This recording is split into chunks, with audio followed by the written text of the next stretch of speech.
Hello teachers, இன்னைக்கு நம்ம TN8 paper 1 and paper 2 எழுதக்கூடிய டீச்சர்ஸ்க்காக ஃபிகர் ஆஃப் ஸ்பீச் வந்து பார்க்க போறோம். நான் வந்து வீடியோல போடக்கூடிய இந்த எல்லா ஃபிகர் ஆஃப் ஸ்பீச்சையும் நீங்க பார்த்தாலே போதும், கண்டிப்பா ஃபுல் மார்க் வாங்கிடலாம். சரிங்களா? சோ அதனால வீடியோவை ஸ்கிப் பண்ணாம பாருங்க. நீங்க லைக் பண்ணுங்க. லைக் பண்ணதுனால இந்த வீடியோ எல்லாருக்கும் போய் ரீச் ஆகும். சரிங்களா? இந்த வீடியோ யூஸ்ஃபுல்லா இருந்தா லைக் அண்ட் சப்ஸ்கிரைப் பண்ணிக்கோங்க. ஓகே, வாங்க நம்ம கண்டென்ட்க்கு போலாம். நம்ம வந்து பார்க்க போறது வந்து பர்சனிஃபிகேஷன், ஓகேங்களா? ஹைப்பர்போலே, பன், மெட்டாஃபோர், irony. சரிங்களா? இந்த 1 2 3 4 5 இந்த 5 figure of speechையும் எந்தெந்த லைனுக்கு நம்ம மேட்ச் பண்ண போறோம் அப்படின்றத பார்க்கலாம். the computer swallowed grandma ன்னு சொல்றாங்க இல்லையா, இந்த லைனுக்கு மேட்ச் ஆகக்கூடிய figure of speech வந்து பாத்தீங்கன்னா personification plus hyperbole ரெண்டுமே இதுக்கு சொல்லலாம். ஏன் பாத்தீங்கன்னா personification என்னன்னு பாத்தீங்கன்னா உயிரற்ற பொருளுக்கு மனித தன்மையை கொடுக்கிறது. so the computer swallowed grandma விழுங்கிறது அப்படின்றது மனிதனுடைய இயல்பு, அதை கம்ப்யூட்டருக்கு கொடுத்திருக்காரு. சரிங்களா? கம்ப்யூட்டர் வந்து கிராண்ட்மாவை விழுங்கிடுச்சுன்னு சொல்லி நகைச்சுவையா சொல்றாரு.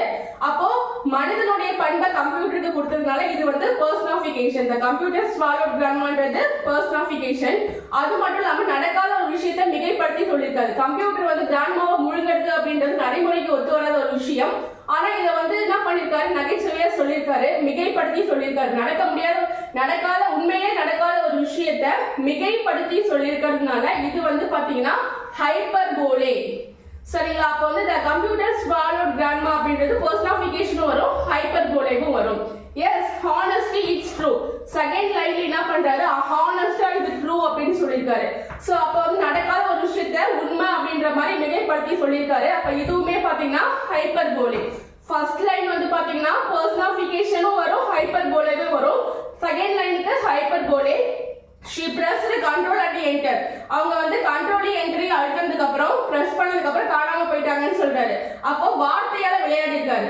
இந்த கீவேர்டு கண்ட்ரோல் என்டர்ன்றது கீவேர்டு, இந்த கீவேர்டை வச்சு ஒரு ப்ளே பண்ணிருக்காரு, வார்த்தையால விளையாடி இருக்காருன்னு சொல்றோம் இல்லையா? சோ அப்ப வார்த்தையால விளையாடக்கூடியதை நம்ம பன் அப்படின்னு சொல்லுவோம். PUN பன், வார்த்தை விளையாட்டு. சோ அப்ப she pressed control and enter அப்படின்ற இந்த லைன் வந்து பாத்தீங்கன்னா பன், PUN பன். இது வந்து பாருங்க and disappeared from view.